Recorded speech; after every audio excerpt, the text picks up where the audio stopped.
Fala, fofuchas e fofuchas. E aí, galera, beleza? Tranquilinho? Como é que vocês estão? Tudo bem? Tudo em casa aí? Todo mundo com saúde em casa? Tomara, tamo junto aí, hein? Continuar com essa quarentena. Fechamos o nosso primeiro bimestre, nossa primeira aula agora do segundo bimestre de filosofia. Só relembrando aqui, no primeiro bimestre a gente falou sobre o universo, né? Falamos sobre como é formado o universo, como é formada a realidade, os níveis de realidade.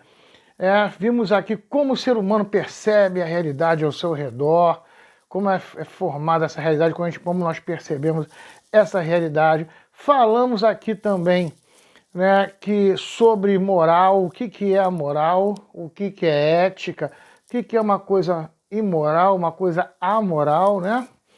A gente foi vendo todo esse processo aí, falamos até um pouco de filosofia, até discutir um pouco sobre filosofia, mas agora, nesse bimestre, é que realmente a gente começa a falar sobre a filosofia. A gente vai destrinchar agora a filosofia. Tá? A gente começou a falar no primeiro bimestre, mas agora que a gente vai destrinchar. Vai ser agora que a gente vai estar vendo realmente a filosofia. Vamos lá? Filosofia, amor, sofia, conhecimento, amor ao conhecimento. Esse é um conhecimento que nasce na Grécia, mais ou menos no século 7 antes de Cristo. Por volta de 7 antes de Cristo nasce na Grécia. Ele possui uma estrutura lógico-racional, como a gente viu aqui. Falamos sobre a gnose e vimos aqui que existem pensamentos gnósticos que são bem desenvolvidos, só que não possuem uma racionalidade. Eles não explicam a natureza através da própria natureza. Daí a filosofia tem a característica que outros modelos de pensamentos da antiguidade também, que muito avançados também, mas não tinham essa estrutura. Então a gente fala a filosofia, ela nasce na Grécia. Aí falamos aqui também, expliquei um pouco sobre isso. André, por que a filosofia nasceu na Grécia? A gente falou aqui, são fatores que levam a filosofia a surgir na Grécia. Aí falamos aqui, primeiro, fator político, a estrutura administrativa da sociedade urbana, a necessidade de respostas racionais para problemas urbanos. A gente falou aqui, não adianta botar um saco de lixo e esperar um gnomo levar, nem pedir a Deus a íris água para tua casa que não vai chegar. Então o grego ele percebe que ele tem que criar alternativas, soluções para problemas físicos reais que venham da própria natureza, da própria realidade que ele vive. Ele não pode esperar o sobrenatural. Outra característica é uma característica social, essa acho que a gente até não falou. Os gregos eles eram machistas e escravistas. Então o homem ele não trabalhava. Todos os afazeres domésticos eram feitos pelas mulheres e os escravos é que trabalhavam. Então havia esse ócio aí que o grego tinha, e que esse ócio ele podia estudar, ele podia filosofar, olhar para a natureza, analisar. É o que ele chama de ócio virtuoso. É a utilização desse tempo vazio, desse ócio, para pensar e desenvolver conhecimento. A gente vai discutir esse ócio virtuoso mais para frente. Aristóteles discute isso. O escravo não pode ser cidadão, porque o escravo não tem tempo para filosofar. Ele não tem o ócio virtuoso. Essa é uma discussão aí que tem para tempos. Outro fator é a religiosidade. A gente falou aqui também. Nós, abraonistas, que temos um Deus onipotente, onisciente, onipresente, que sabe tudo, pode tudo, vê tudo, está dentro da cabeça da gente, sabe o que a gente está pensando. A gente não pode pensar nada diferente, porque senão ele pode punir a gente. Então o máximo que você pode fazer é amar e prostrar-se a ele. Diferente dos deuses gregos. Primeiro que são vários deuses. Tem Deus que gosta de você, tem Deus que não gosta de você, tem Deus que quer você bem, tem Deus que quer te ver mal. Então você, a todo momento, os gregos estão lutando contra os caprichos dos deuses. Eles têm que lutar contra os caprichos dos deuses. Daí a necessidade de buscar. A gente falou até do Perseu, eu dei o exemplo do Perseu, que a todo momento está lutando para escapar. Falamos aqui, não é que eles não creiam, eles não tivessem crença nos deuses. É que eles buscavam soluções que não tinham a ver com os deuses para poder escapar dos desejos dos deuses. Tranquilo até aí, gente? Foi. E a parte econômica? Aí vem, eles eram navegantes, eles eram navegadores, eles eram comerciantes. Eu não posso ficar esperando Poseidon me mandar um sinal para um dia para eu fazer pesca e fazer comércio com outra civilização além mar. Eu preciso de mapas, eu preciso de uma estrutura que me dê com exatidão aonde eu posso navegar, para onde eu posso ir. Tranquilo? Outro é o comércio. Quanto eu tenho de mercadoria, quanto eu vou ganhar, quanto eu vou perder. Eu preciso calcular isso. A matemática é uma ciência exata. A gnose ela não tem exatidão em nada. Ela não é exata, ela não te dá uma resposta exata. Entendeu? Não na exata necessidade que o comércio precisa. Então daí esses fatores, todos eles juntos, agregados, levam aos gregos a serem os primeiros a buscarem aí a filosofia. Tranquilo até aí, gente? A gente vai estar vendo agora o primeiro momento da filosofia, que eles chamam de filosofia clássica. A filosofia clássica é a filosofia que aconteceu na Grécia. É todo o nascimento, esplendor e morte da filosofia grega, no período grego. Tá? A gente vai estar dando essa olhada aí, vamos ver como funciona essa filosofia clássica, que é o que a gente vai estar estudando agora nesse momento. Vamos lá? A filosofia clássica ela é dividida em 3 períodos. Então aqui no nosso quadro aqui. Quais são esses 3 períodos? O primeiro período que a gente chama de período cosmológico. O segundo período que a gente chama de período antropológico. E o último período que a gente chama de período helenístico. Vamos lá. Esses períodos também eles podem ser chamados em relação ao maior filósofo grego da história, que é Sócrates. Então, o período que a gente chama de cosmológico também pode ser chamado de pré-socrático, ou seja, antes de Sócrates. O período antropológico é o período também chamado de socrático, que é o período de Sócrates. E o período helenista é o período pós-socrático, período após Sócrates. Então a gente pode chamar esses períodos através do modelo de pensamento deles, cosmológico, antropológico e helenístico, ou também utilizando Sócrates, pré-socrático, socrático e pós-socrático. Até aí tranquilo, gente? Vamos lá. Uma coisa que é importante também a gente perceber é que esses períodos aí, eles são marcados pela política grega. A política grega, ela também influencia esses períodos. Então vamos entender isso aí. No período pré-socrático ou no período cosmológico, você tem a monarquia. É o período de ascensão da monarquia dentro da Grécia. Ela está crescendo, está com colônias. Então os pensadores eles têm os problemas e os pensamentos gregos levam os pensadores a pensar de uma maneira. Isso aí é isso vai do século VII até o século V. No século V, a Grécia ela vira uma democracia. Ela vira uma democracia, mudou o sistema político, muda-se também a estrutura da sociedade, os problemas e as questões da sociedade, muda também a filosofia. A filosofia agora é antropológica, no período de Sócrates, ela vai mudar a sua visão. E do 5 ela vai até o 3. No 3 a invasão do Império Macedônico. O Império Macedônico vem, acaba com tudo, domina tudo, e agora os filósofos vão partir para uma outra discussão. Muda-se agora a problemática e discussão da filosofia grega. Ela vai ter uma outra visão agora, vai seguir um outro caminho. Então, tranquilo até aí, gente, deu para a gente perceber o período que a gente chama de filosofia clássica, dividido em 3 períodos, e a gente pode dar nome em relação à maneira de pensar, que é cosmológico, antropológico e helenístico, a gente pode usar Sócrates, pré-socrático, socrático e pós-socrático, e a relação política.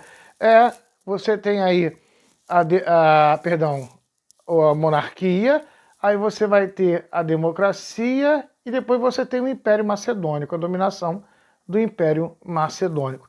Importante gravar essa estrutura aí. Olha aí, ó, a primeira estrutura a gente vai estar estudando agora no segundo bimestre, que é esse período que a gente chama de pré-socrático, é a matéria do nosso segundo bimestre. No terceiro bimestre, a gente vai estar vendo aí o período socrático, e no quarto bimestre, o período helenístico, ou pós-socrático. Tranquilo até aí? Talvez você já percebeu aí essa estrutura, que esse ano a gente vai estar vendo toda a filosofia clássica. Vamos partir agora para a gente analisar o que a gente chama de período pré-socrático ou período cosmológico. Fomos até aí, gente? Foi, partiu. Vamos lá, gente.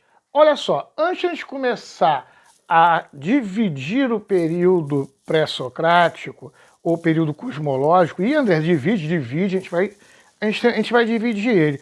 É importante você dar uma olhada no mapa, porque vendo o mapa da Grécia, você vai conseguir entender a divisão que a gente vai estar fazendo lá dentro.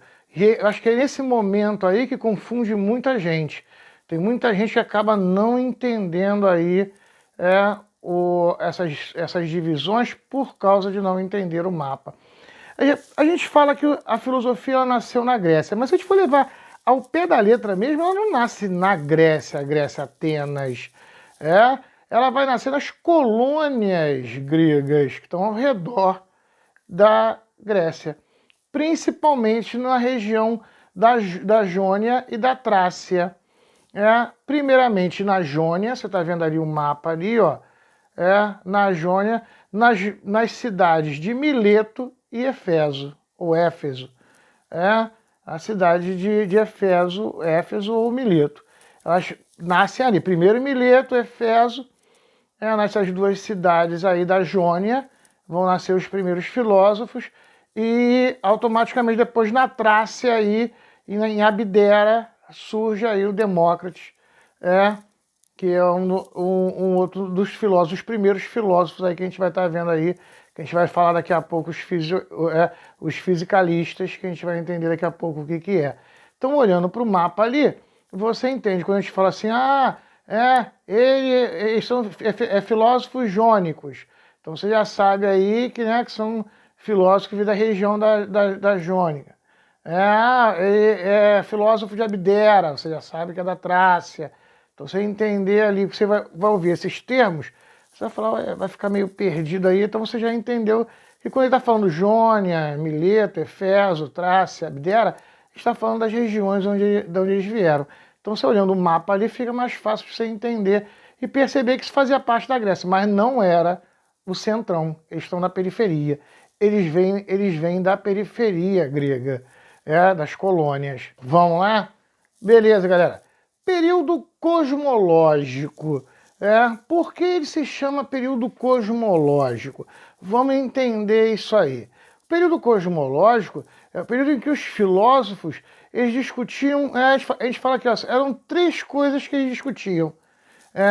De onde viemos, para onde vamos e do que são feitas todas as coisas. Esse era os três assuntos principais do período que a gente chama de período cosmológico. Daí cosmo, né?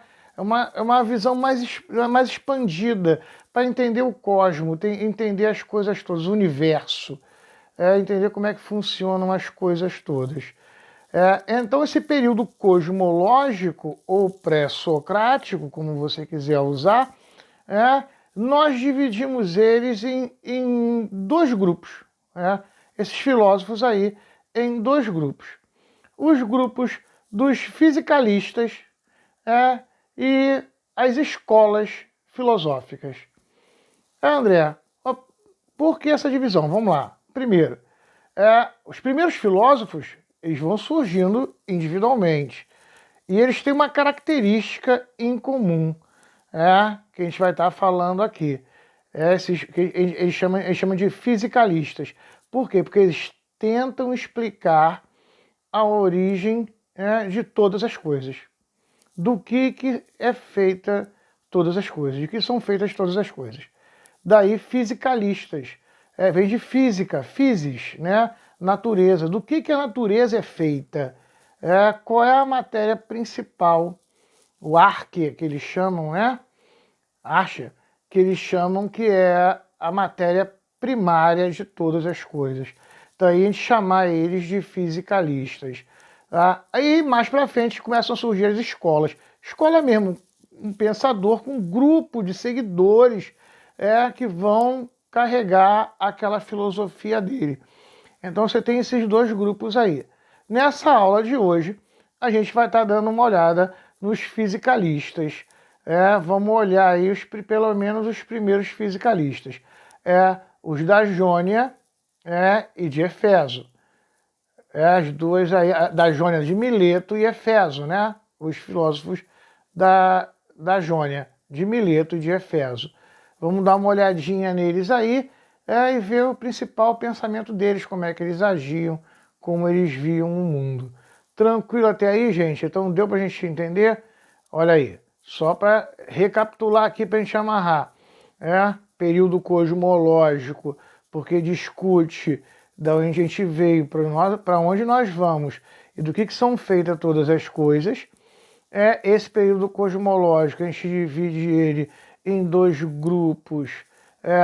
Os fisicalistas, que são os primeiros filósofos, que vão discutir qual é a matéria-prima de todas as coisas, qual é o elemento primário, qual é o primeiro elemento, o elemento principal que forma todas as coisas, daí fisicalistas, e você tem as escolas, depois as escolas filosóficas. Essas a gente vai discutir depois. Tá ali também, você vai ter lá a escola pitagórica, vão ter outras escolas ali que depois a gente vai discutir. A gente vai dar uma prioridade agora na nossa aula, a gente vai ver os fisicalistas e a gente vai estar olhando os fisicalistas da Jônia, de Mileto e de Éfeso, tá ok? Vamos ver esses filósofos de Mileto e de Éfeso, como eles pensavam, como eles agiam, a visão que eles tinham das coisas. Tranquilo, gente? Vamos lá. Primeiro filósofo da Antiguidade Clássica, o primeiro filósofo que ele chama aí do período cosmológico, se chama Tales de Mileto. Tales, o nome, Mileto, a cidade. A gente acabou de falar aqui sobre o mapa tal, e expliquei para vocês. Período de vida dele, 625 a.C., 558 a.C. Aí, período de vida de Tales de Mileto. Foi um grande estudioso, matemático, físico, astrônomo, estudou pra caramba, não tinha muita grana, como todo estudioso, mas você vai ver que ele conseguiu dar uma virada aí. Ele vai viajar, vai para o Egito, conhecer o mundo, e inclusive no Egito ele desenvolve a matemática egípcia e ele vai conseguir medir uma pirâmide através da sua sombra. Ele faz isso e as pessoas ficam achando, pô, esse cara é muito inteligente. Até o dia que ele consegue prever um eclipse solar. Aí babou, nego loprou. Cara, como é que o cara conseguiu prever um eclipse solar? Todo mundo ficou apavorado, mas muita gente zombava dele. É legal, beleza, ver eclipse aí e ver sombra de pirâmide, mas tu é um duro. Aí fala, pô, valeu, tá tranquilo. Mas ele é comerciante, o que ele fez? Ele percebeu através dos cálculos dele que naquele ano haveria uma grande colheita de azeitonas. Então ele faz o quê? Ele desenvolve uma máquina de colher azeitonas e vende para geral. E ganha muito dinheiro, fica rico. Pronto. Conhecimento que não valia para nada, agora valeu porque ele ficou rico. Outra grana que ele ganhou muito foi quando ele consegue estabelecer o que ele chama de Ursa Menor, que é a estrela principal deles para navegação lá. Então, dali, quando ele estabelece a Ursa Menor como a estrela principal para navegação, começa os mapas de navegação ali e ele vai ganhar grana com isso também. Então, é o conhecimento dele que consegue também transformar isso transformar em grana, né, que é importante também, é isso. Ele é o primeiro filósofo, mas não foi ele que criou o termo filosofia, nem tampouco se auto-intitulava filósofo. Quem cria o termo filosofia é Pitágoras. Pitágoras mais para frente vai criar o termo filosofia. E quem vai dar o título de filósofo para Tales de Mileto vai ser Aristóteles. Aristóteles vai dizer, esse cara foi o primeiro filósofo. André, por que o primeiro filósofo? Porque ele foi o primeiro a separar o conhecimento mitológico do conhecimento que a gente falou que é racional.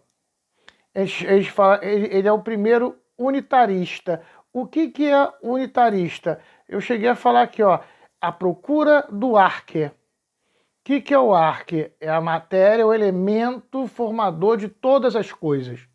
Então, para pensar o seguinte, em vez dele buscar, olha como é que aí você vai entender agora, em vez dele buscar a explicação da origem do universo, numa explicação mitológica, ele olhava para as explicações mitológicas e falava, isso aí, bicho, não me explica nada, sabe? Não me dá resposta, eu quero uma resposta. É como as coisas vêm uma vem da outra, uma vem da outra, vem da outra, deve ter um elemento que deve ser o elemento básico que forma todas as coisas, o arque. Ele está na procura do arque, então ele é unitarista, ele procura o elemento, seria o primeiro elemento, que desse elemento surgem todos os outros elementos. Ele vai dizer que é a água.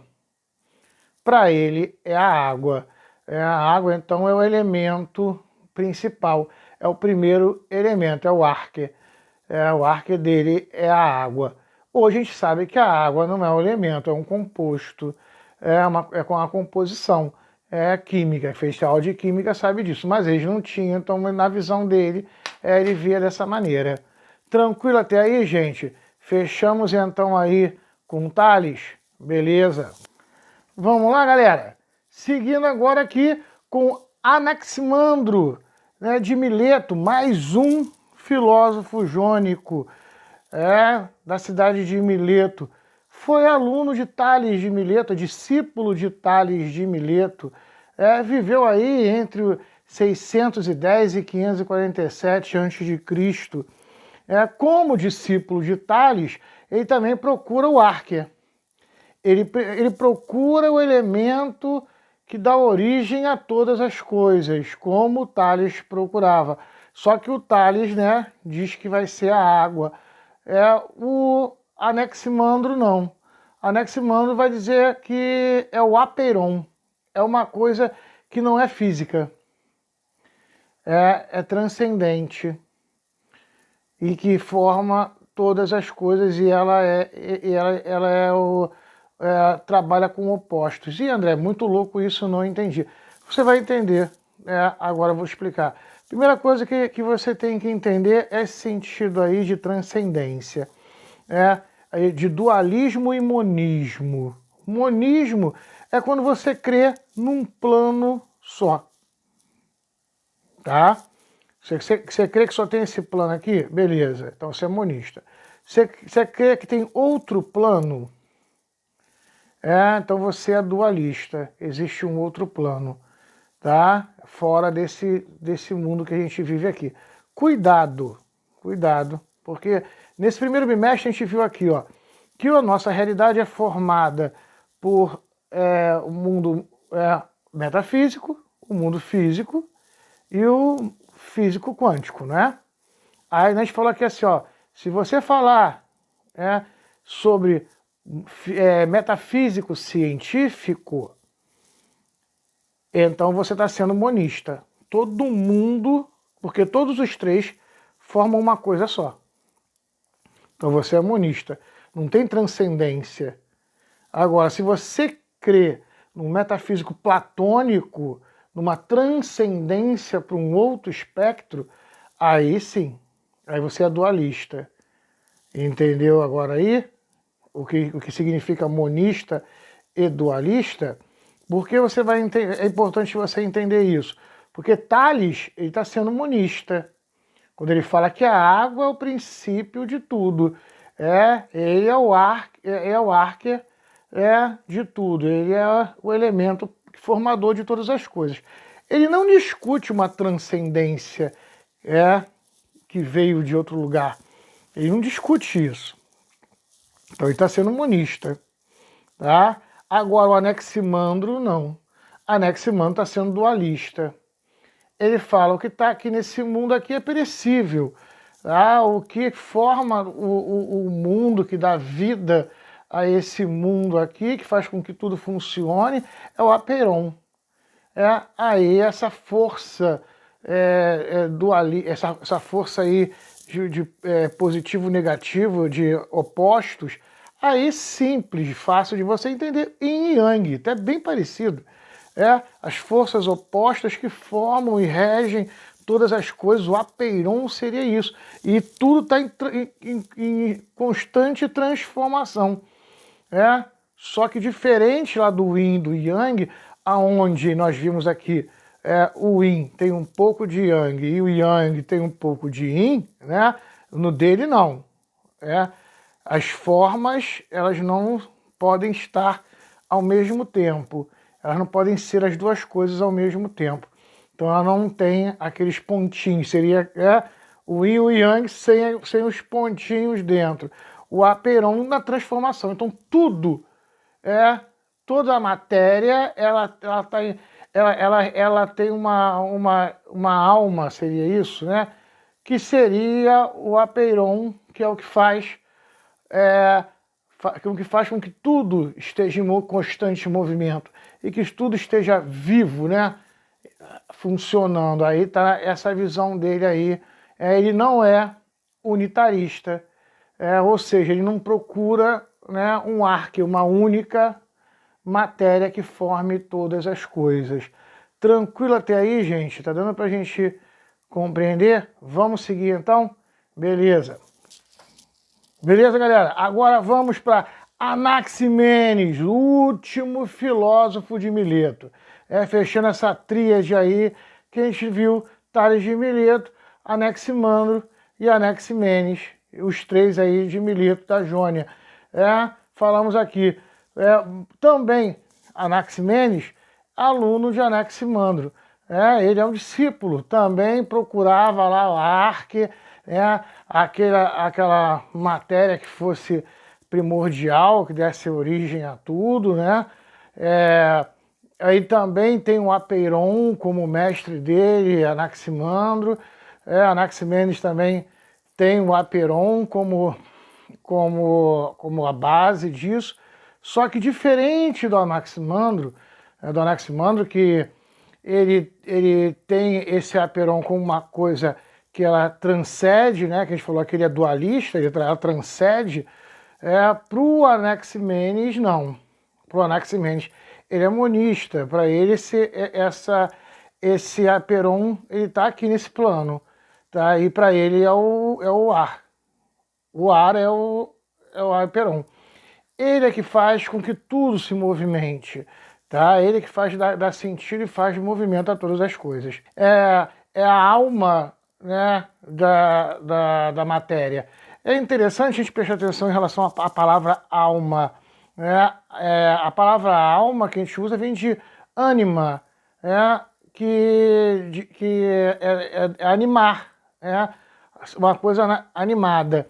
Só você lembrar do desenho animado. É um desenho em que você vai colocar animação, vai fazer com que ele se movimente.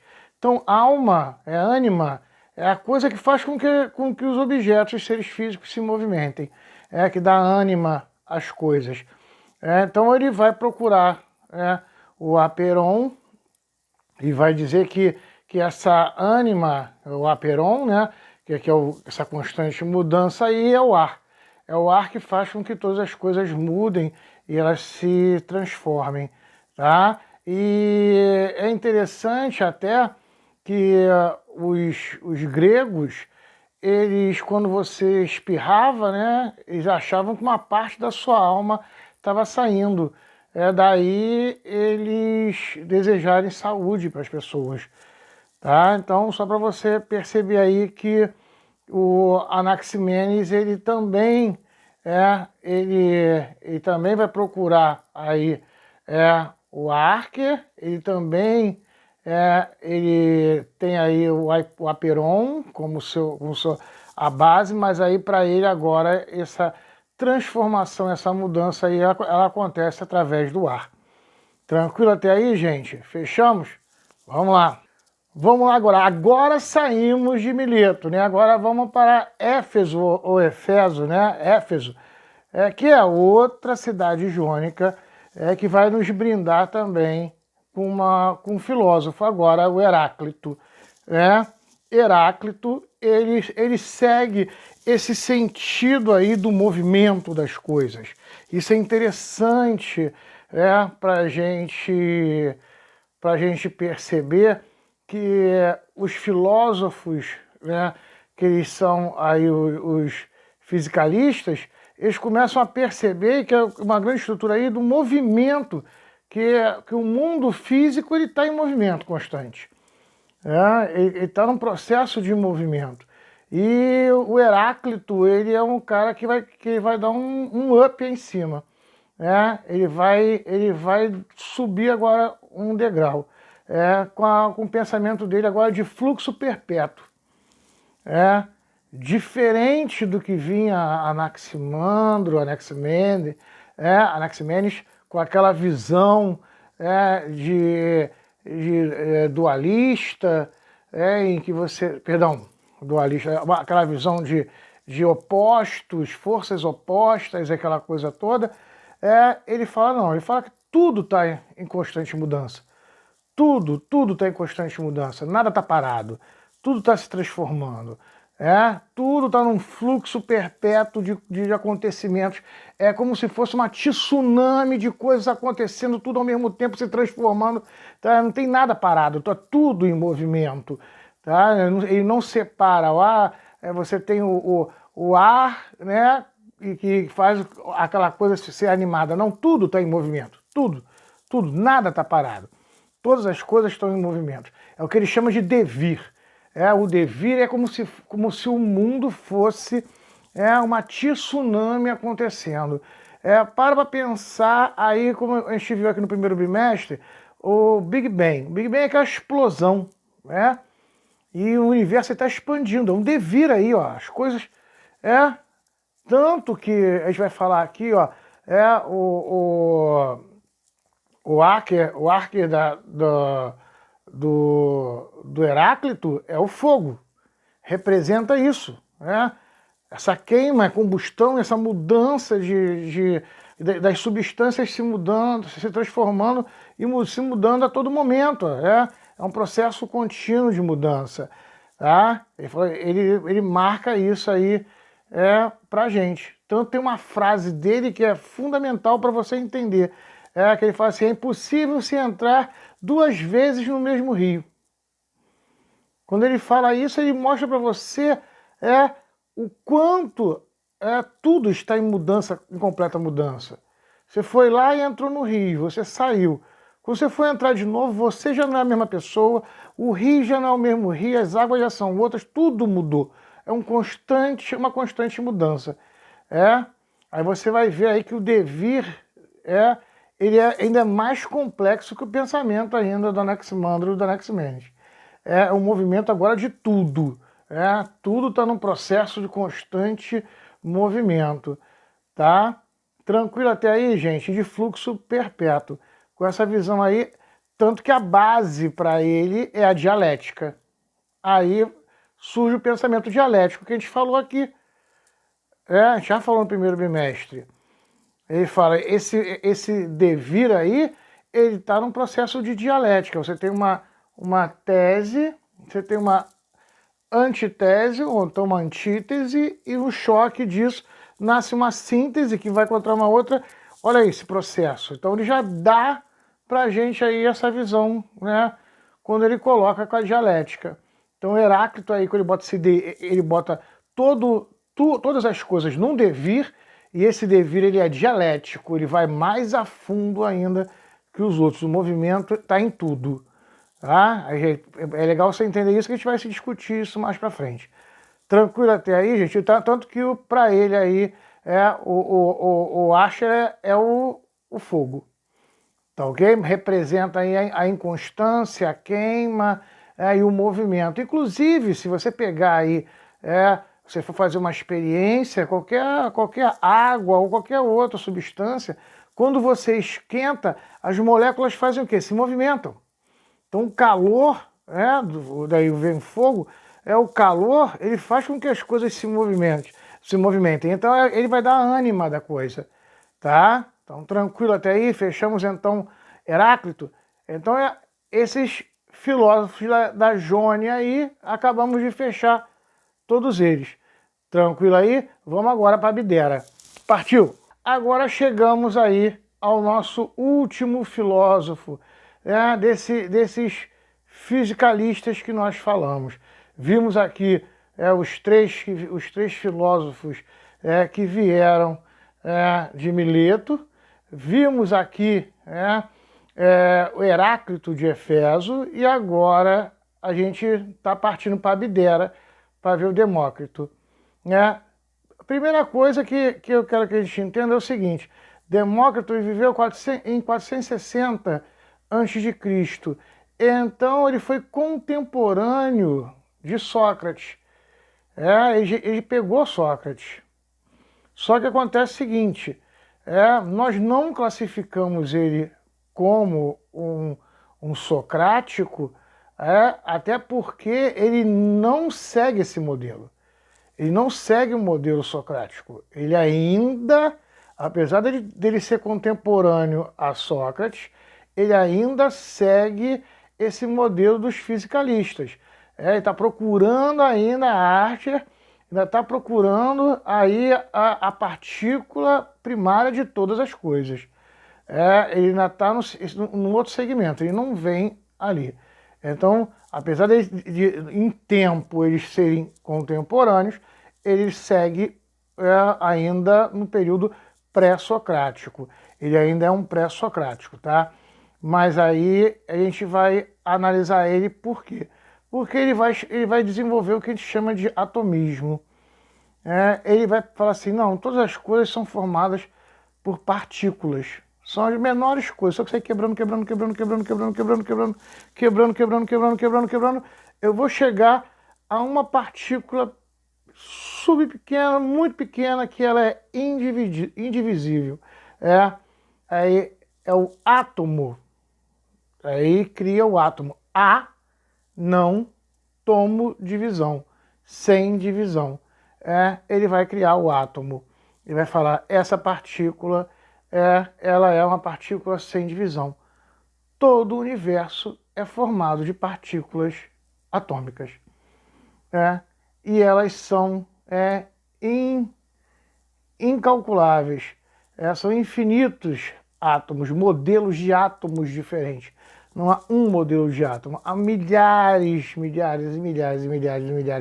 de modelos de átomos. E a combinação desses modelos diversos vão dando origem às coisas. Olha que pensamento o cara tem, isso há 460 a.C. Ele está só teorizando, ele não tem microscópio, ele não tem nada disso. É importante a gente entender isso aí. É importante perceber a que ponto, Demócrito ele vai chegar, tanto que ele é conhecido hoje como o pai da química.